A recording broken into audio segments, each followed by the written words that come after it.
If you've driven anywhere in the UK in the last few weeks, there's a fair chance you've already broken a rule you didn't even know existed.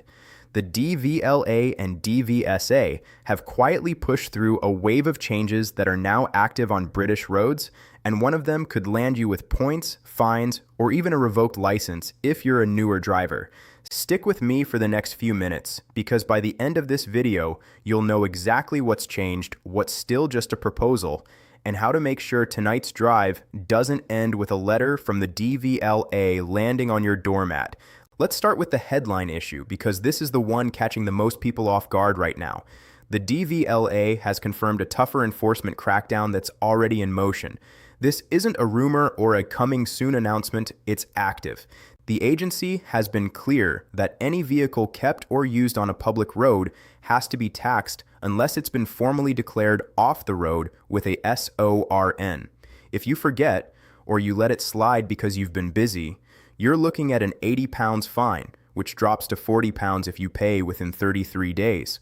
Ignore that, and the DVLA doesn't just write it off. They can pass the debt straight to a collection agency, and if it ends up in court, fines can climb as high as £1,000 for unpaid vehicle tax. That's a brutal jump from a missed reminder to a four-figure penalty, and it's happening to ordinary drivers who simply lost track of their renewal date.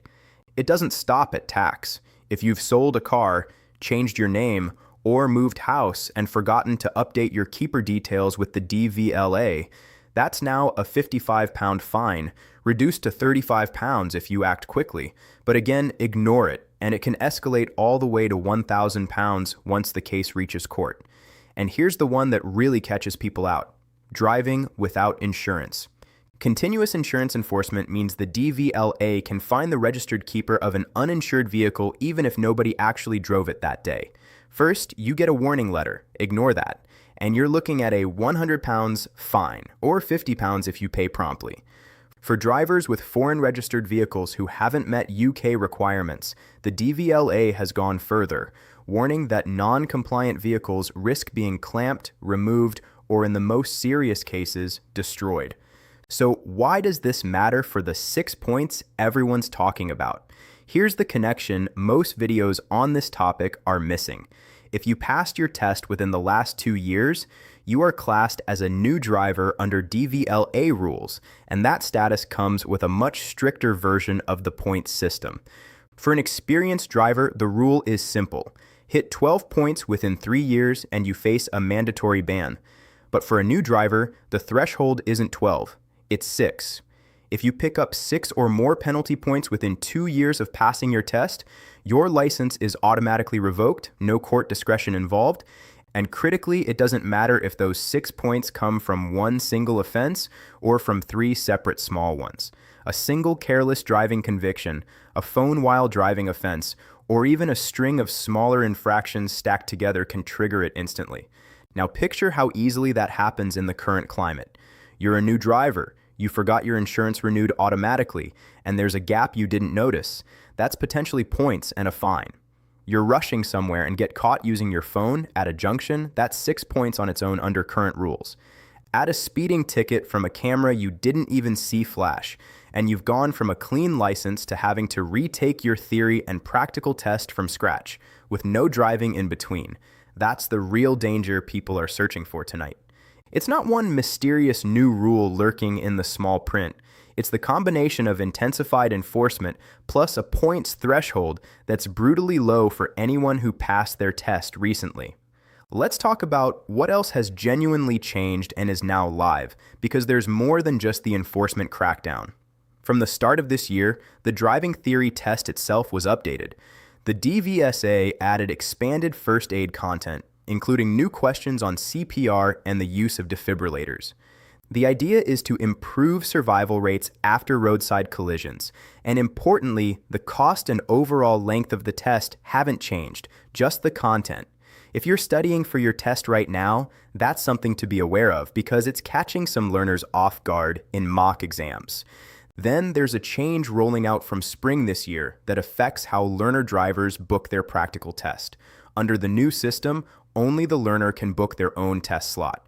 Driving instructors can no longer book it on a pupil's behalf. On top of that, you're now limited to changing your test appointment twice.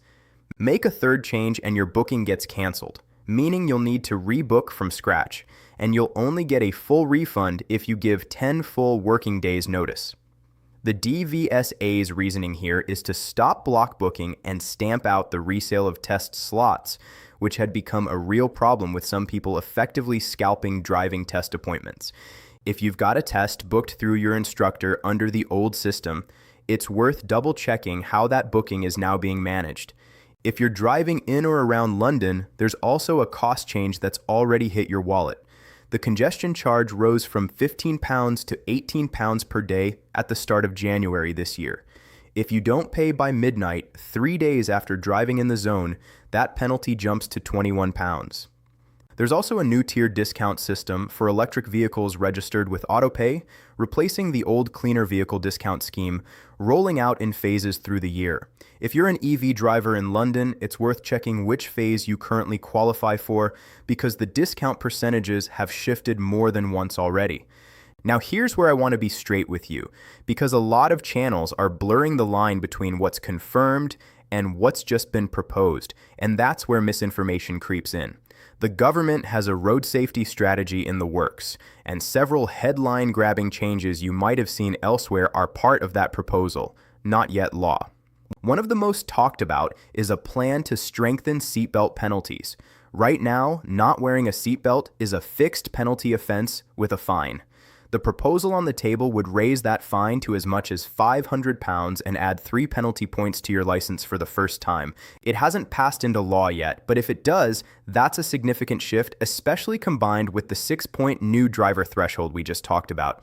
3 points from a seatbelt offense plus a couple of minor infractions could be enough to revoke a new driver's license entirely. Similarly, there's discussion around lowering the drink driving limit in England and Wales from 80 milligrams per 100 milliliters of blood down to 50, which would bring it in line with the lower limit that's already been enforced in Scotland for years. Again, this is part of the broader strategy discussion and hasn't been confirmed as law yet, so don't let anyone tell you it's already active, because it isn't. One change that is locked in and confirmed, even though it's a little further out, is the move to Euro 7 emission standards. From the 29th of November this year, all new cars and vans sold in the UK will need to meet these tighter standards, which don't just limit exhaust emissions, but also pollution from brakes and tires. If you're planning to buy a new vehicle later this year, that date is worth keeping in mind because manufacturers are already adjusting their lineups ahead of it. There's also been a tightening around number plates that's worth a mention because it ties back into points indirectly. Non-compliant number plates, things like the wrong font, incorrect background color, or anything obscuring the plate can now result in fines up to £1,000 and an automatic MOT failure. Right now, there are no penalty points attached to that specific offense, but the road safety strategy proposes changing that too, potentially adding points on top of the fine in future, alongside new powers letting enforcement seize non-compliant vehicles. Police are also increasingly using ANPR camera systems and even AI-based detection to catch plates that look fine to the human eye, but technically breach the spacing and reflectivity rules. If your plate isn't from a DVLA registered supplier, it's worth getting it checked. So pulling all of this together, here's what actually matters for tonight. If you're getting in your car, if you're within your first 2 years of passing your test, the 6-point threshold is real, it's active, and it's far easier to hit than most new drivers realize, especially when you stack a phone offense, a speeding ticket, or even an avoidable insurance lapse on top of each other. The DVLA's enforcement crackdown on tax, insurance, and registration is genuinely live right now, with real fines that escalate fast if ignored. The seatbelt points and drink drive limit changes are proposals, not law, so don't panic about those just yet, but keep an eye on them because they could move quickly. And if you're a learner, the way you book and manage your practical test has already changed, so check with your instructor if you're not certain which system applies to your booking. The most important thing you can do tonight before you even start the engine takes 30 seconds. Check that your tax is current, confirm your insurance hasn't lapsed without you noticing, and if you're a new driver, be honest with yourself about how close you might already be to that 6-point line. It's not designed to scare you, it's designed to make sure one bad evening doesn't cost you a license you worked hard to earn. If this video helped clear up what's actually happening versus what's just internet noise, that's exactly what this channel is here for.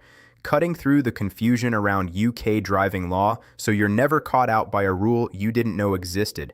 If you found this useful, hit subscribe to my channel and turn on notifications so you don't miss the next update the moment something else changes. Because with the road safety strategy still being finalized, this almost certainly won't be the last shift this year. Thanks for watching, drive safe, and I'll see you in the next one. Subscribe to my channel.